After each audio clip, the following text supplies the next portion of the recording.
ყველა ჩვენთაგანს ქონია მომენტი, როდესაც ჩვენ გეგმავთ მომავალს. და ზუსტად ვიცით, რომ ოდესმე ერთხელ აუცილებლად განვახორციელებთ ჩვენს გეგმას. შესაძლოა არც კი ვიცოდეთ, როგორ, რა გზით, ვისი დახმარებით. მაგრამ სამყაროს ერთ-ერთი მნიშვნელოვანი კანონის თანახმად, როცა რაღაცა ძალიან გინდა, უნდა გადადგა ნაბიჯი შენი მიზნისკენ და გზა აუცილებლად გამოჩნდება. მეც გადავდგი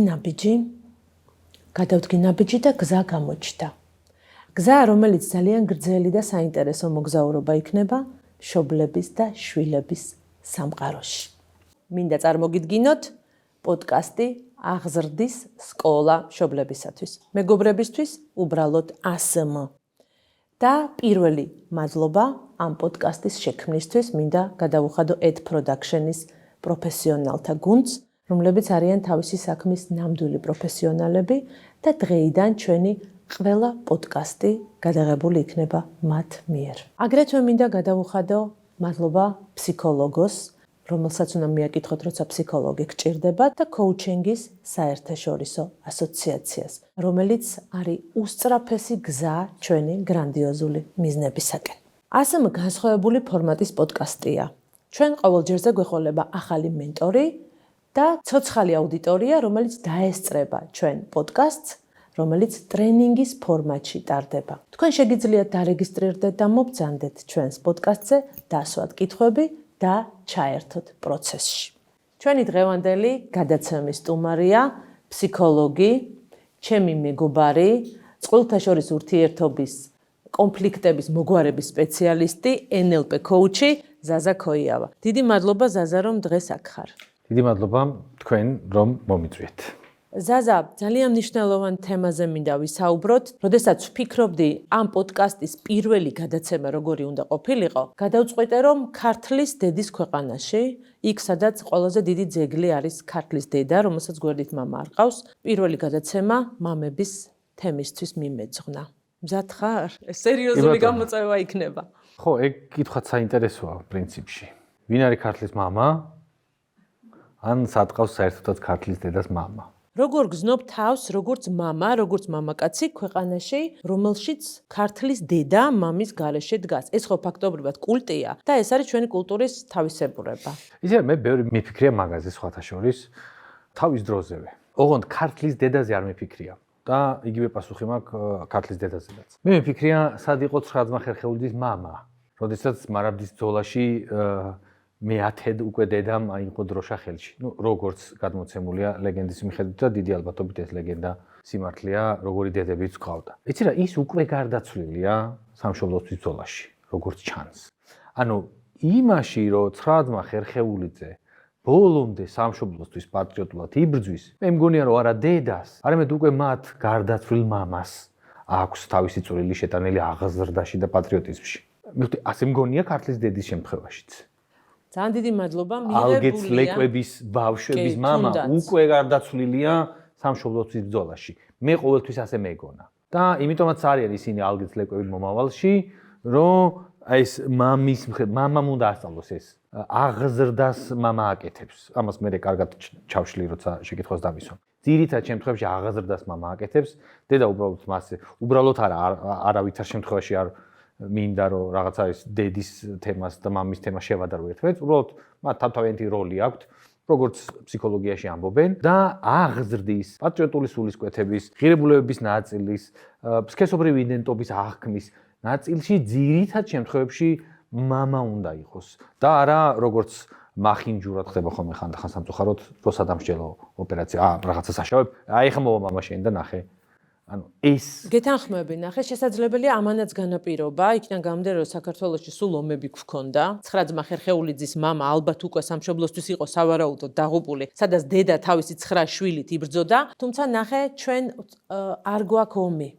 ახლა, მაგრამ გვაქვს სერიოზული დეფიციტი იმის, რომ მუდმივად ხდება მამის ჩაჩოჩება. დედები იღებენ თავის თავზე ბევრს თუ მამები იღებენ ნაკლებს. როგორ გეჩვენება შენ?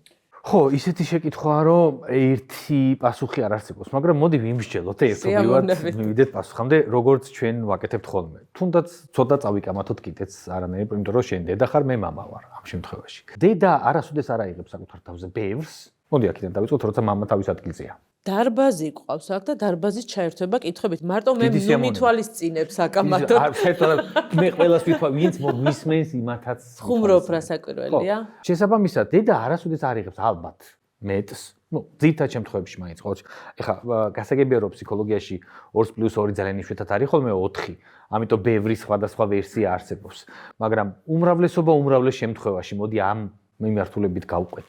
დედა ალბათ არასოდეს არ იღებს მეტს თუ გარკვეულწილად მას თავისი მხარდაჭერის იმედი აქვს. არ მგონია ვინმეს რაღაცა ეს ფიზიკური შრომა, იმაზე მეტის შრომა უნდოდეს აი თავისით თუ ან ასეთი ტიპის გარემოება არ არსებობს, ან თუ ამას იღებს, მამაც იღებს უბრალოდ ისეთ გარემოში ცხოვრობენ, რომ ეს რაღაცა მეტია ჭაპანი საწევი ვიდრე სტანდარტულ შემთხვევაში. ეხლა რაც შეეხება, მოდი ჩაჩოჩებას რას გულისხმობთ? მოდი ალბათ ჩაჩოჩებაში უბრალოდ არ გულისხმობთ იმას, რომ რაღაცა ვიღაცამ უბრალოდ მივიდა და ის გვერდზე გაწია, გულისხმობთ იმას, რომ შესაძლოა მას არ აქვს გათავისებული რაღაცნაირად დიდწილად თავისი როლი.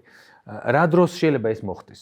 ანუ, როდესაც შესაძლოა ადამიანს გარკვეული ტიპის არასრულფასოვნების განცდა ჰქონდეს, ან ის გამოიყენებოდეს სადამსჯელო ოპერაციად, ან როგორიც ნანახი აქვს უკვე და რა პატერნიც აქვს, ისეთი პატერნით განაგრძოს შვილის გაზრდის და შვილთან ურთიერთობის პროცესი. ხო, არსებობს ბევრნაირი, როგორც დედა ისე მამა. მაგრამ რა კი ახლა მამებზე ვილაპარაკოთ, მოდი მამებზე ვილაპარაკოთ. ანუ მამებს არ ეგონოთ, რომ მარტო მათზე ვამბობ ამას, დედებშიდაც არის. არსებობს ალერსიანი მამა, არსებობს ყურადღებიანი მამა, არსებობს ამკრძალავი მამა, არსებობს მეგობარი და ძმაკაცი მამა, არსებობს ესეთი რაღაცა სადამსჯელო, ეგ სადღაც მეფური მორჭმით ზის და ხოლოდ მაშინ მიაკითხავენ, როდესაც ან ძალიან გასაჭირია, ან ვიღაცამ ძიმედ დასასჯელია. ხვდებით, სხვადასხვანაირი ტიპაჟები არსებობს, მაგრამ ყველა ეს ტიპაჟი სხვადასხვა როლს ასრულებს, ან სამწუხაროდ დაღს ასვამს ბავშვის აღზრდას და ცნობიერებას. და აი დამღებზე და სიკეთეებზედაც ვისაუბროთ რა. იცი რა თქმა უნდა, ნაწილობრივ გეთანხმები, რომ ქალი თავის თავზე დედა არასოდეს არ აიღებს ბევრს, როცა თუ მამა თავის ადგილზეა, მაგრამ ცოტა უფრო ღრმად თუ წავალთ, ჩვენ ხო ისეთ ადამიანებს ვირჩევთ ხოლმე, ხო, რომ რეალიზება გაუკეთოთ ჩვენში არსებულ მათ შორის ტრავმებსაც და კომპლექსებსაც. ამიტომ ეს თემა ცოტა კვერცხი და ქათამივით არის, ხო, რომელი უფრო წინ იყო, კვერცხი და ქათამში შეგვიძლია ვიმსჯელოთ, თუმცა აქ ეგ ძალიან საინტერესოა. მაგრამ ეხლა ნახე, ისევ მამასთან მივდივართ. ანუ მაგალითად, ავიღოთ ერთი კონკრეტული кейსი. გარკვეული ტიპის არარეალიზებულმა, დაუშვათ რაღაცა დატრამულმა ქალბატონმა რაღაცნაირად აირჩია ისეთი მამაკაცი, საიდანაც უფრო მეტს აიღებდა ვიდრე სტანდარტულად უნდა აეღო და დაუშვათ მას მიეჯაჭვა. რო წავყვეთ ამ ქალის ცხოვრებას, დიდი ალბათობით ისევ მამასთან შეიძლება მივიდეთ. ოღონდ ამ ქალბატონის მამასთან. კი. ამიტომ აქაც მამის როლი სადღაც როდესაც ირღვევა, ანუ ეს არ არის აუცილებელი რომ აუცილებლად მამის როლი იყოს. შეიძლება მანამდელი ურთიერთობაში კონდეს გარკვეული ტიპის სიცარიელე და მარტოობის განსადატოებული და იმის ფონზე მიეჯაჭვოს მაგალითად, მაგრამ ხანდახან ეს მამაც არის. ძალიან ხშირად ეს მამაც არის. და მამიდან გამოწვეულ სიცარიელეს მე ეს ერთ-ერთი ისეთი მნიშვნელოვანია, ანუ თუ ის ბიჭის შემთხვევაში იდენტობის განცდას, რაღაცა ღირებულებებს, პატრიოტიზმს, ღირსებას, ქცევის კოდექსს სწავლობს, გოგოსთან მიმართებაში ის ანუ ბიჭსაც აძლევს ამ სითბოს, მაგრამ ამ სითბოს აი ამ კუთხით აძლევს, რაც წეგან ჩამოთვალე. გოგოსთან მიმართებაში ის ყურადღებას, მზრუნველობას, სიყვარულს აძლევს, ან ძვირფასობის განცდას აძლევს, რომელიც მე აღარ აკლია მას უკვე შემდგომ ცხოვრებაში. და გოგო აღარ იწყებს ძებნას, ქალი აღარ იწყებს ძებნას, სუბლიმაციას, რომელიც დევიაცია უარყოფითი გადახრა, იმიტომ რომ ვერასოდეს ქმარი ვერ მოგცემს იმას, რაც მამამ დაგაკლო. გამორიცხულია ეს. ეს ჩვენ ორივემ ძალიან კარგად ვიცით. და მე იწყებს იმის ძებნას, რა სიცარიელიც იქ დააკლდა და მე იქ ტოქსიკური ხდება ურთიერთობები, ეს იმას მიეჯაჭვება, მე ის ეჭვიანო მოკლედ. რა არის მამის ის აი უნიკალური ენერგეტიკული ფუნქცია, რომელსაც დედა ვერასოდეს ვერ გაუკეთებს რეალიზებას. აი როგორც მამას გეკითხება. მაგალითად, კი ბატონო. რომ დავიწყოთ ძალიან პატარაობიდან, წესით მამა ისეთი ტიპის თამაშებს უნდა ეთამაშებოდეს, რომელიც მაგალითად მოტორიკას ავითარებს. მაგალითად ან ფაზლები, რაღაც კუბიკური საწყობა, ლოგიკური აზროვნება აი ამ მიმართულებით ერთი მნიშვნელოვანი, მეორე მეტი დამოუკიდებლობა, მე ვინც ვიცი შენს გულში, მაგალითად მე თვითონ, ისედაც ბევრ წიგნს შეწერე, მეტ დამოუკიდებლობას აძლევს. როდესაც დედა შფოთავს იმაზე, რომ სადღაც სკამზე ავიდა, სკამიდან მაგიდაზე ავიდა, მაგიდიდან კარადაზე ავიდა და ეხა უკან ჩამოსვლას აპირებს და დედა როცა წივილ-კივილით გარბის, რომ არ ჩამოვარდეს. ხო, მამა ეხა მშვიდად უყურებს თქო, რო გითხრა, მოგატყუებ. მაგრამ მამა უყურებს და ოღონდ მზად არის, რომ სტაცოს თუ რაღაცა რა. მაგრამ უყურებს. ეს არ ნიშნავს, რომ დედები არ ასწავლიან, რა თქმა უნდა. ბრძოლის უნარიანობა მისია, ღირებულებების ნაწილი მისია, ქცევის კოდექსი მისია. ბიჭმა შეიძლება მიხრა მოხრაც კი აიღოს მამის. ქცევის სტილიც კი აიღოს. ხოთა შორის აი მაინტერესებს, შენ გოგოც ყავს და ბიჭიც ყავს. ანუ სხვაობა რა არის შენს მამობაში, იმიტომ რომ ბიჭთან სხვანაირი მამა ხარ, ვიდრე გოგოსთან. ბიჭი ჯერ პატარაა მაგისთვის. ნუ ან როგორ იქნები მაშინ? ანუ ძალიან ხშირად ვხედავ ხოლმე, რომ მამები სხვადასხვა ტონით ესაუბრებიან ბავშვებს, გოგოს და ბიჭს. სხვადასხვა უფლებებს აძლევენ. კი, და ნახე ბავშვები თითქოს გრძნობენ თავს გარიყულად. მე რაც საკვირველი არ ვსაუბრობ იმ პათოლოგიაზე, როდესაც ბიჭი გონიათ მთავარი და გოგო გონიათ მეორე ხარისხოვანი. აი ეს უბრალოდ არც კი მინდა რომ გავშალო, იმიტომ რომ ეს უბრალოდ პათოლოგია. ეს უბრალოდ დავიწყოთ კი ბატონო. კი, მე უბრალოდ საუბრობ მიდგომებზე, იმიტომ რომ აი რაღაცა გოგო იქიდან გამომდინარე რომ გოგოა, იქიდან გამომდინარე შეიძლება მეტად ემოციურია, ხო, ან ფაქიზია. გოგოსთან სხვანაირი გამოხატულება აქვთ სიყვარულის და ყურადღების და ბიჭთან სხვაგვარი. ეს რაღაც აღზრდის მეთოდია. აი შენ შემთხვევაში როგორ არის? დათი პატარაა, ჯერ 3 წლის არის. მე მინდა რომ ერთ ტონალობაში ველაპარაკო, განსხვავებას გეტყვი. ერთ ტონალობაში ველაპარაკო, ზრუნვაც აბსოლუტურად ერთი და იგივე იყოს, იმიტომ რომ ძალიან ხშირად გვინახავს. ან ლაპარაკში შემოუჩივლია ვინმეს, ან თუნდაც ერთ-ერთში გამოგტყობიან ადამიანები, რომ მამა ჩემი ისევე როგორც ბიჭი დედის შემთხვევაში გოგოს უთქვამს ეს, მამის შემთხვევაში ბიჭს უთქვამს, რომ მეორე შვილს მეტ ყურადღებას აქცევდა, მეტად ლოიალური იყო. არავითარ შემთხვევაში ეს წყალგამყოფი არ უნდა გაავლო და ტონიც მოფერებაც. იცი რა, ჩვენ ადამიანები ვართ, ეხა შეიძლება დიდი რო გახდება 16, 17, 18 წელს რო გახდება, მე იმდენად ისე ჯერ თეატრ უნდა ჩაიხუტო, მაგრამ აი ჯანდაბას მე შეიძლება აღარ ჩაიხუტო ასე და აღარ მოეფერო და აღარ მეხტო. სანამ ის ჯერ კიდევ თინეიჯერობის ასაკშია და ოჯახურ სოციუმში მას, ესე იგი ადაპტაცია უნდა გაზრდა უნდა, რატო უნდა მოხდეს ისე რომ გოგომ დააშავა, არ გაკიცხო და ბიჭმა დააშავა და გაკიცხო. მომენტალურად იწყებ გარჩევას და იცოდეთ რომ მე ასე თუ განაგრძობენ მამები 10-15 წელიწადში ტრავმირებულს გაზრდიან რა. ერთადერთი განმასხვავებელი რაც შეიძლება იყოს, ისიც მე ჯერ საკუთარ თავზე არ გამომიცდია, მაგრამ გამოვცდი, როცა გაიზრდები, რაც წამიკითხავს, რაც მინახავს აკვლევით, მე რამოდენიმე საინტერესო კვლევასაც ჩავხედე კიდე ერთხელ რომ მოვდიოდი, მეტად კეთდება აქცენტი ცხოვრებისეულ ღირებულებით, ქცევით, თავის დამკვიდრების და შემდეგ რაღაცებზე ბიჭთან მიმართებაში. დიახ. რომ მეტად ბრძოლის უნარიანობაში გზა გაიკვალოს, თუმცა ვფიქრობ, რომ ესეც არასწორია რა. რატო? გოგო რატო? ანუ ესეც კონსერვატიზმის ნაწილია რა, ის გაიზრდება გათხოვდებას თემა არის და არ არის ეგრე რომ გაიზრდება გათხოვდება. ესე იგი, მაინც ეს ტრადიციები გვატრიალებს, ხო, რაც არ უნდა. მიხდი, ხო, რაც ნიშნავს გაიზრდება გათხოვდება რა, ის ბრძოლის უნარიანი არ უნდა იყოს. ხო, რატომაც არ უნდა იყოს. ხო, ვერ გავიგე.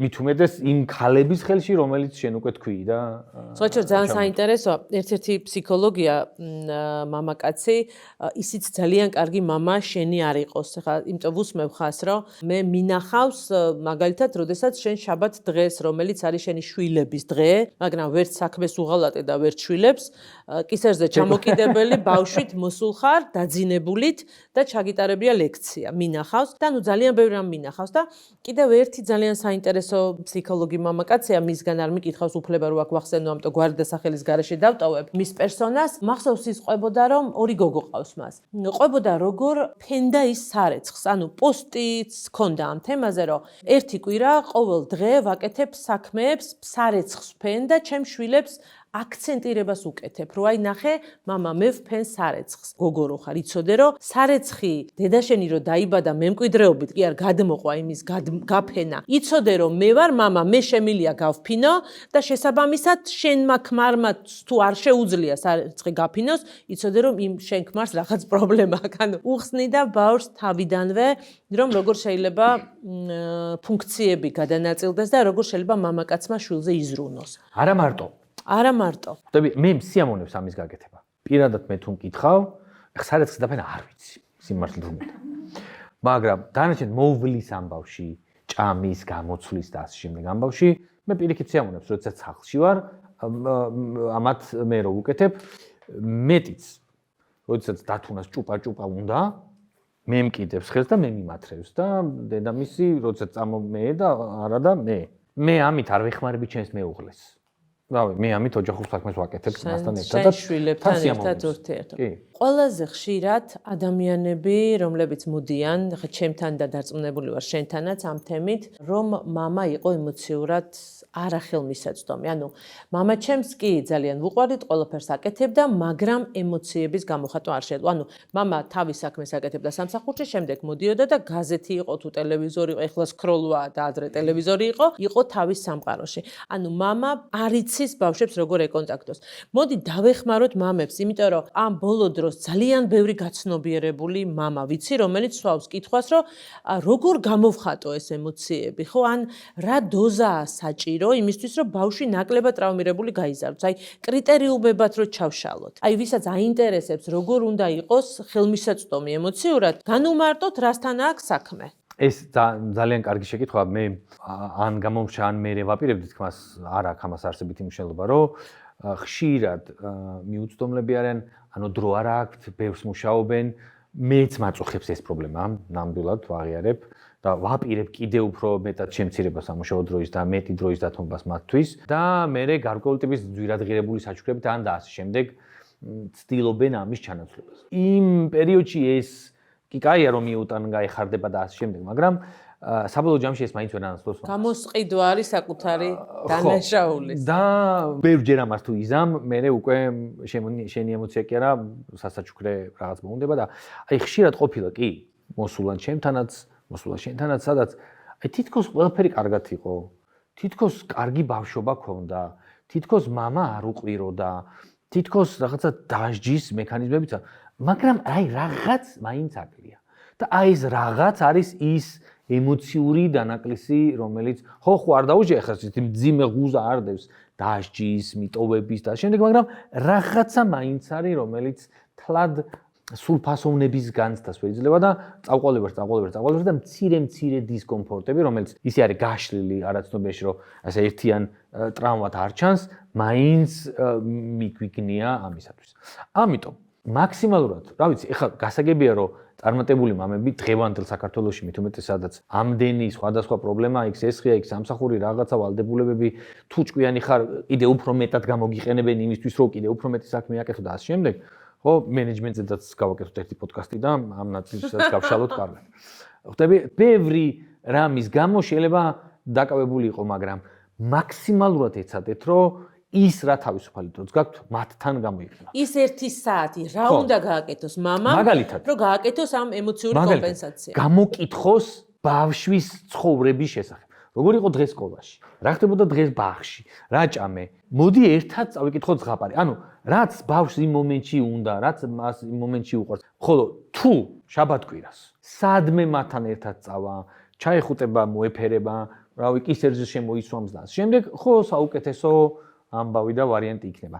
ასე ბავშვი მიეჩვევა და აიღებს სინამდვილეში იმას, მოდი ვთქვათ, რაც მას ეკუთვნის. ანუ ის თulis რომ ეკუთვნის და ვინმე თulis აუდიტორიაში რომ არ ეკუთვნის, მშობლისგან მოფერება, სითბო, ყურადღება და თან ისეთი კითხვები, აი ეს ზერელეთ დასვის შეკითხვა და ბავშვმა ლაპარაკი დაიწყო და გაიარე არა. ან თან სკოლავდა კითხე და გამორთე ტელეფონი და აბსოლუტურად იყავი ბავშვთან. მასთან მიდი. შემდეგ დაგიგმე ერთობლივი თამაშები. საკმარისია ხალხო კვირაში 3-4 საათი იმისათვის რომ მან ეს კომპენსაცია შეივსოს. ანუ თავარი არის კიდევ და ხარისხიანი გატარებული დრო. ხო, ხარისხიანზე არის საუბარი. მე თუ თან სკროლავ და თან მელაპარაკები და რაღაცას რომ მიყვები ბოლოში, კიდევ ისეთ შეკითხვას ვსვამ, რომელიც გაჩვენებს, რომ რაც ილაპარაკე ის არ მომისმენია, მაგ შემთხვევაში უკვე აზრი არ აქვს. ხშირად არის ასევე მომენტი, ეხლა არ მინდა კაი შანსია ამის, რომ ბოლომდე ამოვთქვა, ჯერ ბოლომდე უნდა მოусმენ. აი გზა და გზა იწყება შემდეგი რამ? კრიტიკა. ან ჭკუის რიგება. კრიტიკას მოყვება მე ეს მენტორული. ესე რატო არ უთხარი? და ყველაზე კატასტროფა მე რო შენი ტოლა ვიყავი. მე ხო გეუბნეოდი?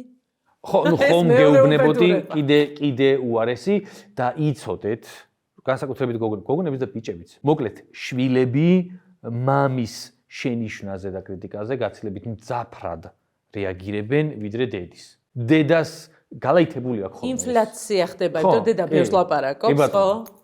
ხდებით, ამიტომ შეიძლება თქვენ დაუნებურად ისე კარგი საქმის გაკეთება გინდოდეთ და ისე დატრამოთ, რომ ვერც გაიგოთ. ამიტომ თუ მოусმინეთ. შემდგომ დაუშვათ, ნახეთ, რომ თუ იღუპება, გასაგებია რომ წავავლე ხელი და გადმოიყვანე აქეთ რა. მით უმეტეს შენ ამისი სწავლა და ამისი გაკეთება, გევალება, მორალურ ვალდებულებას გულისხმობ, რა თქმა უნდა, და არა იურიდიულს. და შემდეგ, როდესაც რაღაცას მოყვება, ხო?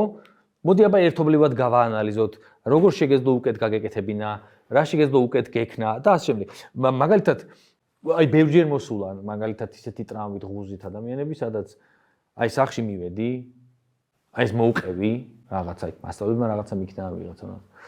და აი მამაჩემს არანაირი რეაქცია არ ქონია. 20 წლის შემდგომ ეს ღუზა მომიხსნა. რომ მამამ ვერ დამიცვა, კი. ხარდაჭერის ნაკლებობა. ეს ძალიან მნიშვნელოვანი. სხვა შორის, ეხლა რომ ვიხსენებ, აი ის რაც ბავშვობიდან მომყვება, იყო რომ სერიოზული მხარდაჭერა მქონდა, რაც არ უნდა გამეკეთებინა ბავშვობიდან. აი რაც არ უნდა წამომეწყო, ხო? აბსოლუტურად ყველაფერს ჩემი მშობლები, მათ შორის მამა, აღიქვავდა სრული სერიოზულობით. ეხლა ვხვდები ეს რამხელა მხარდაჭერაა, რომ მე ახალი რაღაცების გაკეთება გამომდის, ესე მგონია, რომ აი ბავშვობაში მამა, მე დავწერე მუსიკა. უი, რასა მოდი შვილო, აბა დავსხდეთ და დასხდებოდნენ და სრული ეხლა მეცინება, სრული სერიოზულობით მისმენდნენ. თან ასაცილო მუსიკას წერ მაგ დროს, ხო? ხო, ნუ რაღაცა, ხო? ან მე მაგ რა, მე დავწერე ლექსი და ისეთი სერიოზულობით აღიქვავდნენ ამას, რომ მე ვხვდები, რომ ეს რო არ ყოფილიყო, ძალიან გამიჭირდებოდა ჩემ ცხოვრებაში, აი ყოველი თამამი ნაბიჯი, რომელიც უნდა გადავდგა და ძალიან მემარტივება ახალი ნაბიჯების გადადგმა, ვიცი რომ ეს არის ზურგი და სხვა შორის მამა რო გარდაიცვალა, პირველი რაც ყველაზე ძალიან დამაკლდა ადამიანი, რომელიც ყველა უჯრედით მისმენს და მისმენს ისე კი არა რომ აი მამა გენაცვალო, არა, ამასაც ხო მოსმენა უნდა. ან ძალიან ხშირად შემჩნევი, აი როცა ბავშვი დედას რაღაცას უყვება და დედა აი მე შვილო, აი სხვაგან გადადის. ხვდები, ანუ ემოციურად კავშირში არ არის, არ აღიქვავს იმ ბავშვს თავისი პრობლემებით თუ თავისი რაღაცა მოსაზრებები და ეს არის ძალიან მტკივნეული ბავშვისთვის. ძალიან მტკივნეულია და მეტიც მამა თავიდან ბოლომდე. როგორი შეიძლება იყოს? ინფანტილური, ნუ არ ერევა და სადღაც თავისთვის არის და რავი, მე მამა აი მოსულა და მამა ხომ რავი, მამა როგორია ისიც არ ვიცოდი, რაც ნიშნავს იმას, რომ უკვე აკლია. მეორე, საადამსჯელო. როდესაც შენ მისი გეშინია და აქაც სიყვარული საერთოდ არ არის. ერთ-ერთი ის არის, რომ რაღაცები დაუმალო, მოატყუო და რავი, ადრე გაიქცე სახლიდან. ადრე გავთხოვდი. რატო გათხოვდი 19 წლის? ბიჭო, რავი, აი სახლში ისეთი სიტუაცია იყო, რომ საერთოდ არ ვაპირებდი გათხოვებას, მაგრამ აქ ისეთი სიტუაცია იყო, რომ ადრე კიდე გავთხოვდი. და ხარდამჭერი და აღმზრდელი. აი ეს ხარდამჭერი, აღმზრდელი მამის, აი რო ჩავატაროთ გამოკვლევა, სხვა შორის საინტერესო სტატისტიკა როგორ შეიძლება ამის იდენტიფიცირება მოახდინო, მაგრამ იდენტიფიცირებას მოახდენ უკვე გარკვეული ტრამვის შემთხვევაში ემპირიული დაკვირვებით. ცხადია ჩვენ არ ჩაგვიტარები ამისი მეცნიერული კვლევა და ამას ესე დამაჯერებლად ვერ გამოვიტანთ, მაგრამ ემპირიული კვლევის ფონზე ხშირია ისეთი შემთხვევები, როდესაც ხარდაჭერის ნაკლებობა და მეტი კრიტიკა იწვევს იმას, რომ აი მოდიხარ, აი ძალიან ელემენტარულად ფიზიკა იმეცადინე, რთული იყო, საშინელი მასწავლებელი ყავს, იმეცადინე, თავი დააკალი, წახვედი და 5-იანი მიიღო და 1 5-იანი მოგაქ. 10-იანი მოგაქ რა, რავი, ან 9.5 ან რაღაც ეგეთი, ნუ 5-იანი. მოგაქ და აი ამას ახარებ. ანუ შენი ტვინის დოპამინის გამოყოფის ნაწილი უკვე ღია, ხდება, ერთი წკაპი უნდა რომ დოპამინები ამოიფრქვეს. აი ეს წკაპი გინდა მამისგან. და მოდიხარ და ახარებ, რომ აი ფიზიკაში 10-იანი მივიღე. მარტო ფიზიკაში? კლასიკ. სხვაგან არა? 1/5-იანი? მხოლოდ? всё, ეს 9.5 ეს მოკვდა, აი ეს ღია რო იყო, ეს ჩაკვდა და ნორეპინეფრინი გამოიყო. ხო, ანუ რამოდენიმეჯერ შემდეგ, რამოდენიმეჯერ ასეთი რამის ბოდის ვიხდი, რამოდენიმეჯერ ამის გამეორება ნიშნავს იმას, რომ მე ეს ადამიანი დიდი რო იზრდება, რო აქებენ ბრაზდება.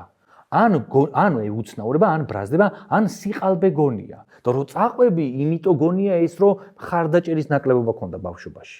და ყველაზე დიდი ამ დროს მხარდაჭერის ნაკლებობა მამის არის. გინდა გოგო იყოს, გინდა ბიჭი. საინტერესო არის, რომ ნებისმიერი პროცესი შემდეგ, აი თითქოს მარტივი ოჯახური პროცესი, რომ ჩავშალოთ ჰორმონალურ დონეზე, ხო? აღარ როგორც შენ ჩაშალე. ვიღებთ ძალიან სერიოზულ დისბალანსს ორგანიზმში, ხო? და ჰორმონალური დისბალანსით შეიძლება ჩვენი ოჯახიდან და არასწორი ქცევებიდან იწყებოდეს, როგორც ჩვენ ცხოვრებაში, მათ შორის ჩვენი შვილების ცხოვრებაში. ზაზა, მამა და დედის სიყვარულს, სასიყვარულო ურთიერთობას რამდენად უნდა ხედავდეს ბავშვი შენი აზრით? გააჩნია სასიყვარულო ურთიერთობაში რას გულისხმობთ? უბრალოდ მე ურთიერთობას, ჩახუტებას, მოფერებას ერთად ყოფნას უნდა ხედავდეს ყველა მათ შორის ჩახუტებას, კი. ჩემი აზრით და არა მარტო ჩემი აზრით, უნდა ხედავდეს, იმიტომ რომ ეს პოზიტიურად აღიქმება. ოღონდ, წითელი ხაზების გადაკვეთის გარეშე თავისთავად ხარ. იმიტომ რომ ნებისმიერ შემთხვევაში ოჯახში არსებული მდგომარეობა პატერნად, მოდელად, გნებავთ რწმენა წარმოდგენად. რწმენა წარმოდგენა უფრო მსუბუქია, მე მოდელია და მე უკვე პატერნია. ეს ჩადის ბავშვში, ხშირად მაგალითად კონფლიქტური სიტუაციისას ძალიან ხშირია შემთხვევა, რომ თუ ეს არის ოჯახი, თუ ეს არის სიყვარული, თუ ეს არის ურთიერთობები, მე ის არ მინდა. ან პირიქით, მე ვხედავ როგორიც არის ეს ურთიერთობები და როგორი ბედნიერნი არიან ისინი და მე ასეთი მინდა. კი, რა თქმა უნდა ხედავდეს. და მაქსიმალურად ეცადონ, ეხლა კონფლიქტი ყველა ოჯახშია, ხო ეს გასაგებია, მაგრამ მაქსიმალურად უნდა ეცადონ, რომ კონფლიქტური სიტუაცია მაქსიმალურად მოანიდონ ბავშვებს გასაკუთრებით. მაგრამ ბავშვები ამას გრძნობენ, ეს სისტემაში იგრძნობა ნებისმიერ შემთხვევაში, როცა მამას და დედას ერთმანეთი არ უყვართ. კი, ამიტომ? კი. ეს უკვე ტრავმაა, კი. მე მინდა საზოგადოებას კითხვების დასმის სურვილი თუ აქვს, შეგვიძლია დავსვათ კითხვები, მიკროფონს მოგვაწოდებენ. კი ბატონო. გამარჯობათ. თავიდან რომ დაიწყეთ ლაპარაკი, ერთი ესეთი ისტორია გამახსენდა მამის ჩართულობასთან დაკავშირებით შვილის ცხოვრებაში. მე პირადად მქონდა ესეთი სიტუაცია, რომ დასასვენებლად ვიყავი ბავშვთან ერთად. წელინახევრის მყავდა მაშინ პატარა და მოხდა ესეთი რამე, რომ არ ვიცი, ცხელ ჩაის ვსვავდი თუ ცხელ ყავას ვსვავდი, რაღაცა ესეც და ბავშვმა ხელი ამიქნია და გადაესხა ეს წყალი მოკლედ ამ ბავშვს და დამწრობა ხლა ესეთი რაღაც ასწაული არ მიუღია, მაგრამ ვინერვიულე დამჭირდა რაღაცა მედიკამენტების გამოყენება და იქვე სხვა დამსვენებლებიც იყვნენ და საკმაოდ ისეთი, როგორ თქვა, ინტელექტუალი ხალხი სადღაც 60-დან 70 წლამდე რა და მაგ დროს დამირეკა ჩემმა მეუღლემ, რომელიც იქ არ იმყოფებოდა და ვუთხარი, რომ ესეთი რაღაც მოხდა და ბავშვს გადაესხა რაღაცა ექიმს დავურეკე, წამალი ვიყიდე რაღაცა და იქიდან რო გავთიშე ტელეფონი ესეთი აღშფოთებული მის კაცისგან რა, თავშეკავებული, მაგრამ მაინც ეს რომ რატომ უთხარი? ის ხომ ინერვიულებს. რაღაც მომენტში ვიფიქრე, რომ ადამიანი რადგან იქ არ იყო, უნდა მეთქვა თუ არ უნდა მეთქვა. ეხლა აი ტყუილად ვანერვიულე თუ ანუ აი ეს რაღაცა ქალებს რომ დავაკვირდი, რატომღაც ეს გაფრთხილების მომენტი ჩემს გარშემო ბევრს აქვს მეუღლის მიმართ, რომ აი ბავშვი ცუდად არის არ გავაგებინო, ბავშვი ესე არ გავაგებინო, არ ინერვიულოს, თვითონ მოაგვაროს, თვითონ რაღაცა და აი რამდენიმე წამით მეც მქონდა ეს დავა საკუთარ თავთან, რომ აი სწორე გავაკეთე თუ არ გავაკეთე. საბოლოო ჯამში მგონია რომ მაინც სწორე გავაკეთე, მაგრამ აი თქვენი აზრი მაინტერესებს ამასთან დაკავშირებით. მადლობა კითხვისთვის. ცოტა რთულია ერთ პასუხამდე მიხვიდე მაგ დროს. ამიტომ ორ პასუხს გაგცემთ. ზოგადად, თავი სწორია. მეუღლე არის ადამიანი, რომელსაც ყველა ემოცია უნდა გაუზიარო და ამ დროს თქვენ რაღაცა ნერვიული, სტრესული მდგომარეობა შეგემთხვათ, თქვენს საერთო შვილს, რომელიც ორივე ძალიან გიყვართ, რაღაცა მოუვიდა და შესაბამისად სრულიად ბუნებრივია, როდესაც ამას ეუბნებით. უბრალოდ, იმ მომენტში თუ ის საჭესთან ზის, თუ ის ძალიან მნიშვნელოვან საქმეს აკეთებს და ამით ანერვიულდება და აიჭრება მაგალითად, ან რამე ისეთი მოხდება, ჯობია ააცადოთ რაღაცა იმ მდგომარეობიდან გამოსვლა და ინფორმაცია შემდეგ მიაწოდოთ და დანარჩენად რავი, ხო, რა ვიცი, ჩემ შვილს რამე მოუვიდეს და იქეთ დახმარება ჭირდება, რაღაცა ჭირდება, მოკითხვა ჭირდება, რატო არა? მე უნდა მითხრა, საბა ვის უნდა უთხრას. რა ვიცი, გაფრთხილების ნაწილში მისაღებია, მაგრამ ზოგადად მადლობთ, მაგრამ არ მინდა ეგეთი გაფრთხილება შეგიძლია მითხრა. ოღონდ გააჩნია რა სიტუაციაში ვიმყოფები ასე დროს. ესე იგი, ჩემი კითხვა შემდეგია და უფრო ორივესთან მექნება. როცა ბავშვები არიან გარდატეხის ასაკში, უკვე აქვთ თავისი პირადი სივრცე, თავისი ეგო ძლიერად უტევთ და უკვე თავის პიროვნების ჩამოყალიბება იმდენად მიმდინარეობს, რომ ყველაფერი თავისის დამტკიცება და გატანა უნდათ. მაქსიმალურად უნდათ, რომ თავის საზღვრები დაიცვან. და აღარ უნდათ, რომ ეს დედა ან მამა თავის პირად სივრცეში ჩაახედონ. კი არის მეგობრული ურთიერთობა, კარგი დამოკიდებულება და ასე შემდეგ, მაგრამ თუ გინდის რომ წამოკინოში ერთად წავიდეთ, ურჩევნია რომ ძმაკაცებთან ერთად წავიდეს. რა ალტერნატივა შეგიძლიათ შემოგთავაზოთ მშობლებს? ან როგორ უნდა შეუწყოთ ხელი იმას, რომ ეს პიროვნულად სწორად ჩამოყალიბდეს ადამიანი და ბავშვი ამ მომენტში. არც საზღვრებით აურღვიო, მაგრამ მასთან ერთად ხარისხიანი დრო გაატარო, გაიგო დღემ როგორ ჩაიარა და ასე შემდეგ. თქვენ რას გვეტყოდით? როცა არ იხსნება, ხო, ბავშვი უკვე იმ ასაკში? ასაკში. ხო, იმ ასაკშია, რომ არ იხსნება რა და ძირითადად გარდატეხის ასაკის პრობლემა მგონია, მით უმეტეს საქართველოში დღესდღეობით მშობლების, რა ვიცი, უმეტესობა პროცენტულად არ ვიცი, ცალ-ცალკე არიან და ამიტომ მაინტერესებს აქ რა შეიძლება და როგორ შეიძლება რომ მიუდგეთ შვილებს, რომ სწორად მოხდეს არც მასის საზღვრები ირღვეოდეს, ესე ვთქვათ და ჩვენთანაც კომუნიკაცია გქონდეთ და რაღაც სათანადოდ რო გავატაროთ ის, რასაც სიტყვაზე ბავშვობაში ვატარებდით რა. ცოტა შორიდან დავიწყე. საერთოდ იცოდეთ, რომ აღებული ქაღალდი, ფსიქოლოგის აღებული ქაღალდი დიპლომი არც ანიშნავს. დიპლომის აღება ძალიან მარტივად, ხვალ ჩავაბარებ მაგისტრატურაში, 2 წელიწადში ავიღებ დიპლომს. ამიტომ ბევრი სხვადასხვა მიმართულების ფსიქოლოგიური ლიტერატურა, კვლევები, უახლესი ინფორმაციები უნდა გაიგო. განსაკუთრებით NLP-ში ეს ძალიან ღრმად ისწავლება თავის ადამიანის ფსიქიკის დონემდე. მე თავად NLP ფსიქოლოგი გახლავართ. რაც უფრო მეტი იცი ფსიქოლოგიაში, აგეთი ტიპის კითხვებზე, მით უფრო ბუნდოვანი პასუხი გაქვს. ვიცით, მე ის ვიცი, რომ არაფერი ვიცი ის თემაში. აი ხა რო ილაპარაკეთ, ერთი 20 ვერსია მომივიდა თავში. რა შეიძლება მოხდეს. თან აქ კითხვაში შემოიტანეთ ცალ-ცალკე მშობლები. ანუ თუ მე უკვე ცალკე მშობელი ვარ და ბავშვი ჩემთან ერთად ცხოვრობს, იქნებ ჩემზე რამეზეა უკვე გაბრაზებული, ანუ ცალ-ცალკე ყოფნაში მემდებს, ბრალს, ან რაღაცა გარკვეული ტიპის შეცდომა მაქვს უკვე დაშვებული. ანუ არ არსებობს, რომ რაღაც დონეზე მაინც არ მიგიშვას ბავშვმა, როდესაც გარდატეხის ასაკშია, ალბათ გულისხმობთ 12, 15, 16 წლის პერიოდს. გააჩნია 12 წლამდე როგორ ექცეოდი მას. ან ახლა როგორ შეგიძლია ეს გამოასწორო. მიხვდით, იმიტომ რომ as a family, ანუ როგორც ოჯახი წასვლა ბავშვებს დამიჯერეთ, მქონია შეხება და მყავს მაგასაკის ბავშვებიც, რომელთაც ვესაუბრები და ასე შემდეგ და დიდი ხანი არასდროს არ წავსვათ როგორც ოჯახი. ხშირად გამიგია ეს ფრაზა რა. ანუ დამიჯერეთ რომ ბავშვებს ეს უნდათ. ხოლო ის თუ ამაზე უარს ამბობს, ესე იგი სადღაც რაღაც ტიპის სტრატეგიული შეცდომა არის დაშვებული და ის შეცდომა უნდა იქნეს აღმოჩენილი და შემდგომ იმ შეცდომიდან გამომდინარე, იმ შეცდომის მოგვარების გზით უნდა მიხვიდე ისევ ბავშვის გულამდე. მაგრამ არსებობს რაღაცები, რომლის თქმაც იმ მომენტში უბრალოდ არ უნდა, არ სურს. გააჩნია შენ რისთვის ეკითხები იმას, რაღაც უთხასიათზე ჩანხარ და რამე მოხდა სკოლაში? არა, არაფერი. არ მინდა ლაპარაკი. და რომ მიდის ოთახში, რატომ ისდევ? ოთახში რატომ ისდევ, რომ არა მითხარი რა მოხდა? მიხვდი, აცადე. პირიქით, იქნება უთხრა, რომ კარგი, როცა იქნები ლაპარაკის ხასიათზე, მე ყოველთვის მზად ვარ მოგისმინო.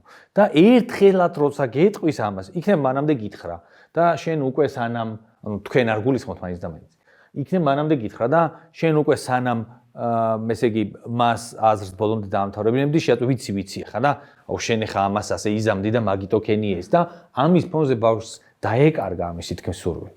და ბოლოს რაც ყველაზე მნიშვნელოვანია, რავი, ძმაკაცებთან ან დაქალებთან ერთად კინოში ან კაფეში რო წავიდეს, საერთოდ არ არის ცუდი. რატომ უნდა წავიდეს მარტო შენთან ერთად? კვირაში 2-3 დღე ალბათ წავა შენთან ერთად, როგორც მშობელი და დანარჩენი ეს გავიდა უკვე გარეთ ემოციური დამოუკიდებლობა მოიპოვა და ეს ძალიან კარგია პირიქით. ნუ მიიწებებ კალთაზე პირიქით, მოჭერი თუ რაიმე ჭიპლარია დარჩენილი და გაუშვი.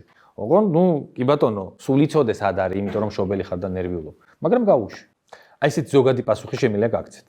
კი, სხვათა შორის ცოტა მრავალმხრივი შეიძლება იყოს პასუხი, იმიტომ რომ როცა ვსაუბრობთ კონკრეტულ кейსზე, რეალურად, ხო, შეიძლება ძალიან ბევრი რაღაცა მოვსინჯოთ, რასთან შეიძლება გქონდეს საქმე.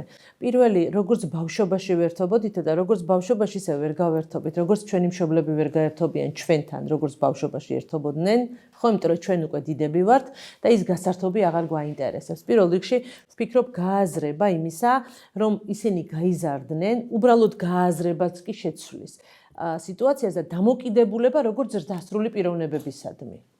აი, როდესაც ვუდგებით როგორც დასრულ პიროვნებებს, მერე შეგვიძლია უფრო მეტი გახსნილობა წამოვიღოთ მათგან. მერე ძალიან საინტერესოა, ახლა ზაზას დავეთანხმები, რომ როდესაც ბავშვები არ მოდიან კონტაქტზე, ხო?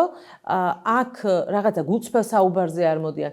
აუცილებლად არის რაღაცა, რამაც ეს განაპირობა. და შეგვიძლია რაღაცა გარკვეული კოუჩინგური კითხვებით ვიპოვოთ, დავაკვირდეთ მათ. ხო, რამ განაპირობა ეს ყველაფერი და რა თქმა უნდა გულწრფელი საუბარი. მე თვითონ დამაკლდა მათთან ურთიერთობა პატარები რო იყვნენ და პირველ რიგში მე თვითონ გავაკეთო იმ ზაღიარება რომ ის თამაში პატარები რო იყვნენ და მე რაც დამაკლდა ის იმათ აღარ უნდათ რა. კი პატივცემა ამ კონკრეტულ მომენტში მათ სივრცეს და ასე შემდეგ, მაგრამ ეხა ხათ უნამ რო ახსნა პირდაპირ აი ჩემი სიტუაცია დაიხატა რომ აი იმ მომენტში დამაკლდა მე ეს ყველაფერი და დღეს უკვე ის დრო რაც მინდა რომ მათთან გავატარო, იმათ უკვე სხვა მოთხოვნილებები უდგათ. ეხლა ძმაკაც იყავს და უნდა იმასთანაც, ჩვენთანაც უნდა, მაგრამ კიდევ ერთი დეტალია. რაც ჩვენ ბავშვობაში გვაკლია, გგონია რომ შვილებს ის უნდა გავუკეთოთ. ეს კიდე ცალკე თემაა, იმიტომ რომ ჩვენი ბავშვობის კომპლექსებს მუსიკაზე რო შეყავთ ძალიან, მაგალითად. კი ბატონო. და გვინდა რომ მივცეთ და შესაძლებელია ის თამაში, რომელიც შენ დაგაკო და გინდა რომ მათ აუნაზღაურო. თქვენთან არ იგულისხმობ. სხვათა შორის ძალიან საინტერესო თემაა. ნახე, მუსიკაზე შეყავ ძალით არა. არის კიდევ ამის იქით მშობლები, რომლებიც ფაქტობრივად აკვირდებიან შვილებს თუ რა გაეხარდებათ, მაგრამ არიან ბავშვები, რომლებსაც არიან ბავშვები არა, ბავშვების უმრავლესობას უნდა რომ მშობელს ასეამოვნოს და ბავშვების უმრავლესობას გონია რომ ის არის დამნაშავე იმაში რომ დედა არის უბედური ან მოწყენილი და ბავშვების უმრავლესობას გონია რომ თვითონ შეუძლია გააბედნიეროს დედა და ძალიან ხშირად გამოკითხვის შედეგებს გიზიარებთ ბავშვები ამა თუ იმ მუსიკაზე თუ ხატვაზე თუ ცეკვაზე დადიოდნენ დედის ხადრით, იმიტომ კი არა რომ დედამ დაავალა. იმიტომ რომ მათ ეგონათ რომ ამითი დედის გაბედნიერება შეეძლოთ. ნახეთ და მივდივართ იქამდე ისევ რომ ბედნიერი მშობელი არის ბავშვისთვის თავისუფლების გარანტი. და უბედური მშობელი, ხო, და ასე სახე ჩამომტირალი, მოწუწუნე მშობელი, რომელიც თუნდაც ბავშვისთვის შრომობდეს დილიდან საღამომდე, არის ბავშვისთვის საშინელი ტვირთი. ამიტომ როცა ვაკეთებთ განსხვავებას, მე ავდგე სიტყვაზე წავიდე, გავისეირნო, ვივარჯიშო, თუ წუწუნით გავატარო ჩემ შვილთან დრო და მე-17 სადილი გავუმზადო, ხო, და თუნდაც პირველი სადილი. ალბათ უნდა მივიღოთ გადაწყვეტილება, თუ ეს ასარჩევი გვაქვს. გადავიხაროთ იქით, რომ პირველ რიგში საკუთარ შინაგან მდგომარეობას მივხედოთ. კარგი, მოდი ჩამოვთვალოთ, მაგალითად, აი ავიღოთ პირობითად რაღაცა კრიტერიუმები, ან ხუთი რამ, რაც არასოდეს არ უნდა გააკეთოს მამამ და რაც არასოდეს არ უნდა თქვას. მამამ, რომელსაც უნდა რომ შვილი არ ყავდეს ღრმად ტრავმირებული. მე მაქვს ჩემი მოსაზრებები და აი მამის პირობითად. ხო, კი ბატონო, მოდი იყოს 5 და გავყვეთ. ეხლა მე თან ავარჩევ ყველაზე საზიანოებს, ასე ვთქვათ. პირველი. დედა შენი. არავითარ შემთხვევაში არ უნდა იყოს სადამსჯელო ობიექტი. ობიექტი, სუბიექტი, როგორ გქნებოთ? ანუ ვიღაცა მოვა და დააგსჯის და ამიტომ ეს არ შეიძლება და ვეტყვით და აი შენ როგორ ვთქვათ, იქცევი არავითარ შემთხვევაში. ან დედა როცა ამბობს, რომ აი მამა შენი მოვა და აი მამა შენს გაეცი პასუხი. ანუ ამ შემთხვევაში დედაც ხო ფაქტობრივად მამას აყალიბებს სადამსჯელო ორგანოს. ხო, მაგრამ ჩემმა ცოლმა რო ჩემი შვილს ეკუთხას, ჩემი შვილი მოკვდება სიცივით, იმიტომ რომ იცის რომ იმიტომ რომ შენ სადამსჯელო ორგანო არ ახ. ამიტომ არ უნდა პოზიციონირებდე როგორც სადამსჯელო ორგანო. 1. მეორე ასევე მძიმე ტრავმა რაც შეიძლება მიაყენოს არის ის, რომ კრიტიკა მამისგან, გაკიცხვა მამისგან ყველაზე რთული და მტკივნეულად აღსაქმელი. მესამე, მხარდაჭერის ნაკლებობაც ასევე იწვევს იმას, რომ მომავალში შენ მასში ტოვებ ძალიან დიდ სიცარიელეს იმისას, რომ რაღაცა ბოლომდე კარგად ვერ გააკეთე. მეოთხე, ემოციების დაკომპენსირება, რაღაცა ფულადი ჯილდოებით ასევე გულისხმობს იმას, რომ თითქოს ყველაფერი კარგად არის, მაგრამ საბოლოო ჯამში მას მაინც აკლია ის, რაც შენ გინდოდა უნდა მიგეცა, ასე ვთქვათ. და მეხუთე, როდესაც არასოდეს რაღაც მამა ხარ, ფული მოიტანე, საჭმელთან ერთად ზიხარ, ტელევიზორს უყურებ, გაზეთს კითხულობ თუ რაღაც საკეთებ, მაგრამ აი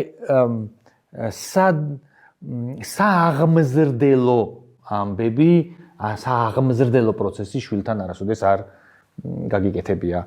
არ გითამაშეთ ერთობლივად ისეთი გონებრივი განვითარების თამაში, არ გისაუბრეთ ერთად ცხოვრებაზე, არ გილაპარაკია სიყვარულზე, მეგობრობაზე, აღზრდაზე, საკუთარ გამზე, პატრიოტიზმზე, სამშობლოზე. აი, საინტერესო. როდესაც ესეც დაკლებული გაქვს, ან ინდიფერენტული ხარ ამ ჭრილში, მაშინაც ეს ყველაფერი. მე-6-ს დავამატებდი, რომ საერთოდ სადღაც განყენებულად როდესაც ხარო, რავი ხო, ბაბაჩემი კი მოძრაობდა სახში, მაგრამ არც მოფერება და არც ყვილი მისგან არ მახსოვს. ესეც მე-6-ე მაგალითად. შეიძლება გზაში ახლა კიდე გამახსენდეს ძალიან მნიშვნელოვანი კომპონენტები, ხო კრიტიკაზე ვთქვი, ხომ გეუბნებოდიზე ვთქვი და ასე შემდეგ. სოჭერს იცი რა იდეა მომივიდა ახლა?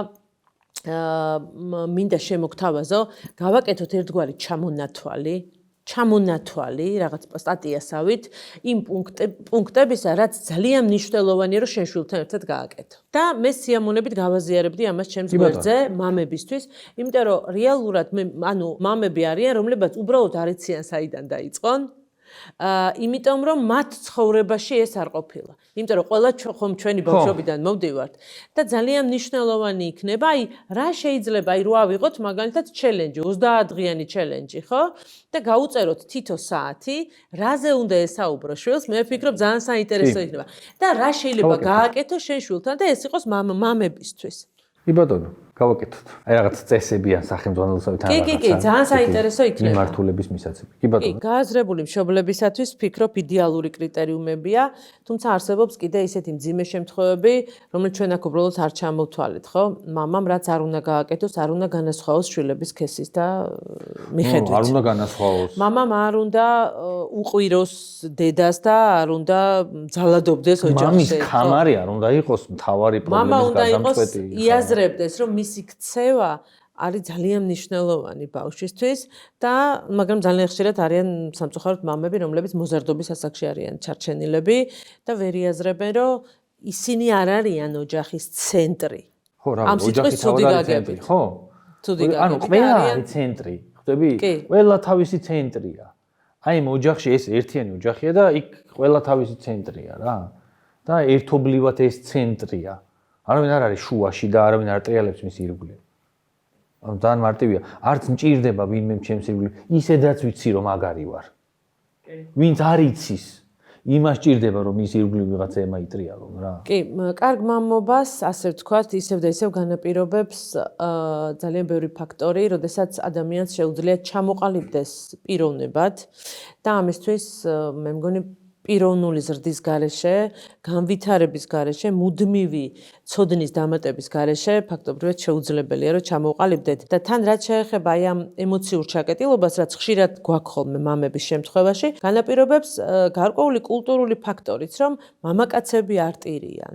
და სისუსტე არის შენ რო ტირი ხარ, სისუსტეა ემოციებს რო გამოხატავ, ამიტომ ჩვენ კულტურაში კაცი ან ყვირის ან საერთოდ კეტავს ემოციებს და ემოციებს არ გამოხატავს. ამიტომ ვფიქრობ, რომ აი ეს გააზრებული მამობის თემა, ის რომ მამამ დაამუშავოს თავის ემოციები, გააღვიძოს ემოციები და მისცეს თავს უფლება, რომ იყოს ცოცხალი და მოინელოს ეს ყველაფერი, რასაც განიცდის, ვფიქრობ, კაცებისთვისაც ძალიან მნიშვნელოვანი იქნება. კი ბატონო, და კაცებიც ტირიან.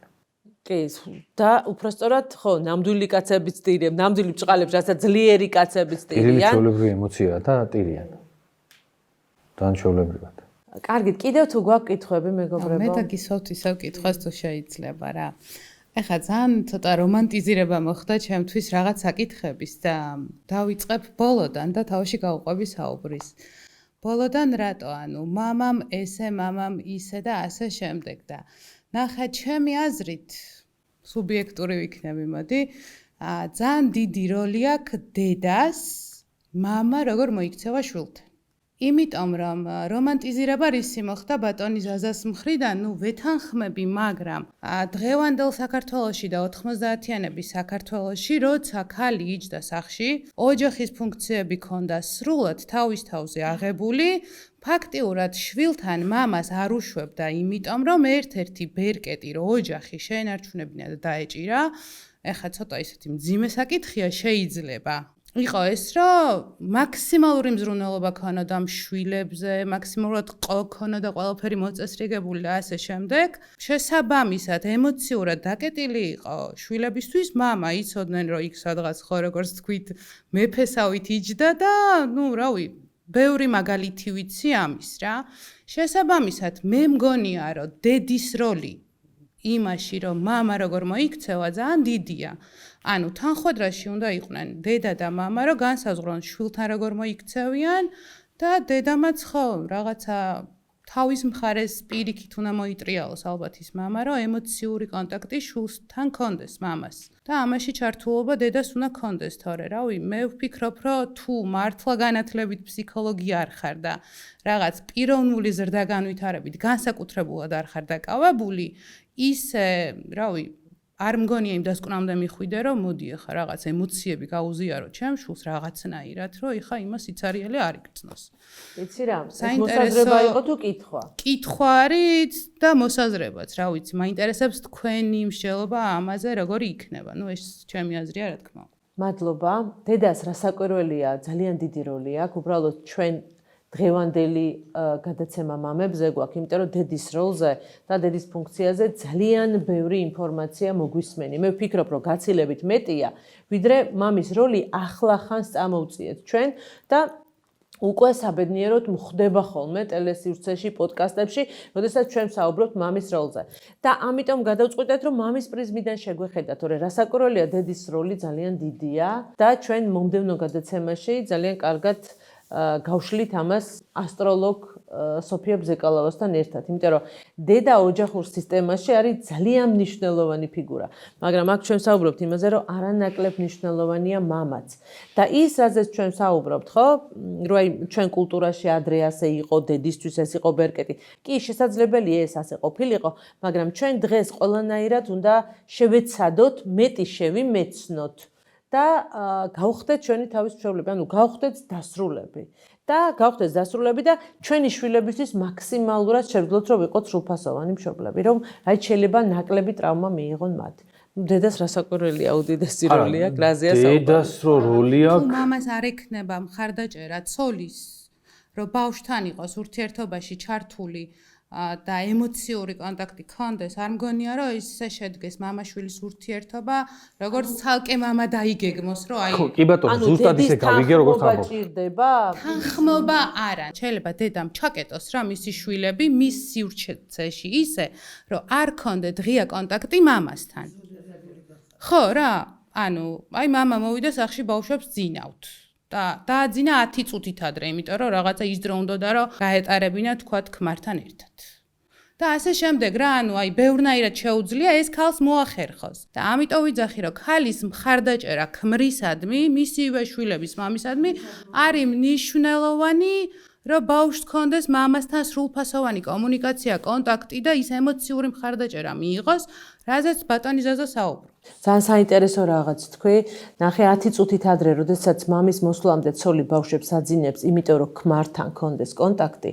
აქ საუბარია იმაზე, რომ ამ ქალს სერიოზული დანაკლისი აქვს თავის ქმართან კონტაქტის, იმიტომ რომ სხვა შემთხვევაში მთელი დღე იყო ოჯახური რუტინით დაკავებული და რომანტიკა და სიყვარული მისთვის არის ძალიან ცოტა. ეს არის დაუკმაყოფილებლობის სინდრომი. როცა გინდა ბავშვები 10 წუთით ადრე დააძინო, იმისთვის რომ შენ ქმართან ურთიერთობისთვის დრო დაგჭეს. ეს კიდე ცალკე თემაა და სხვაგან წავედით. ამიტომ ჩვენ როცა ვსაუბრობთ ხო მართლა ყველა მხრიდან შეგვიძლია განვიხილოთ, ხო? თუნდაც მხარდამჭერი რო იყოს ცოლი შენი ყველაფერში, ხო? რაღაცა გარკვეული ემოცია და რესურსი მეუღლეშიც უნდა ჩადო. როდესაც აი სიყვარულის ენები გენიალურად ხსნის ამ ყველაფერს, ხო? როცა შენ მაქსიმალურ რესურსს დებ ურთიერთობაში და როდესაც შენი სიყვარულით არის დაკმაყოფილებული და კმაყოფილია ის მეუღლე, ის მერე ზრუნავს დეტალებზე. მაგრამ ძალიან ხშირად პრობლემაც იმაშია, რომ ადამიანები ცოლ-ქმარი აი ერთმანეთის დაუკმაყოფილებლობას შემდეგ გადაიტანენ ხოლმე თავიანთ შვილებზე.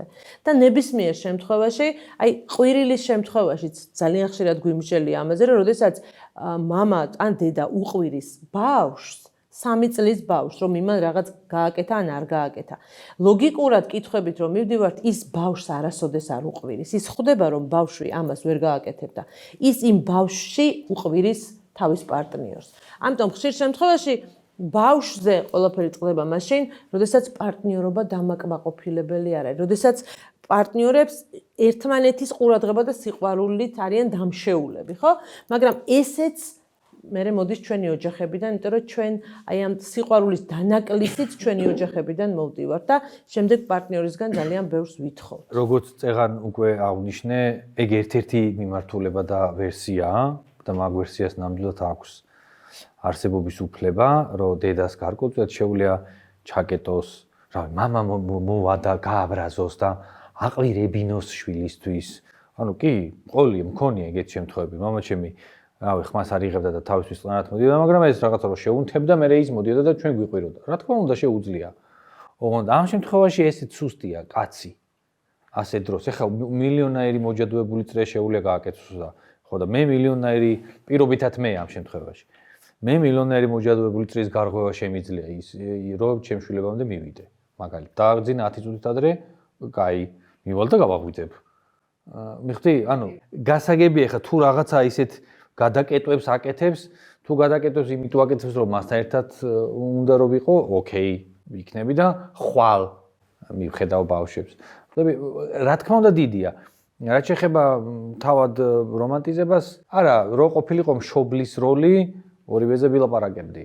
ამ შემთხვევაში უბრალოდ მამის აქცენტი ხო როლი გაკეთა და წამოიწე თორე რაც თქვი იქ გზა და გზა სული გულისხმება გადაკვეთაში ცოლი დედა ურთიერთობა ამ ქედან გამომდინარე ხასიათები სულ კვეთაშია ისე როგორც დედის შემთხვევაში არის მამასთან დაკავშირებით რატომაც არა მე მინდა ასეთი რაღაცის კითხვა თქვენი კითხვიდან გამომდინარე რამდენად შეიძლება დადებითად და უარყოფითად იმოქმედოს ქალმა მამის და შვილის ემოციურ კავშირში მე ესეთი რამე გამიგია მაგალითად და ჩემს გარშემო არის მაგალითები რომ კაცს მაგალითად სხვადასხვა ქალისგან ყავს შვილები და ნუ ერთთან საერთოდ არანაირი ურთიერთობა არ აქვს შვილთან და მეორეზე გიждდება და ასეთი მოსაზრება წამოვიდა მერე რომ ქალის მიმართ როგორი დამოკიდებულებაც აქვს კაცს ანუ ნაწილობრივ განაპირობებს შვილის მიმართ დამოკიდებულებას, რომელიც იმ ქალთან ყავს.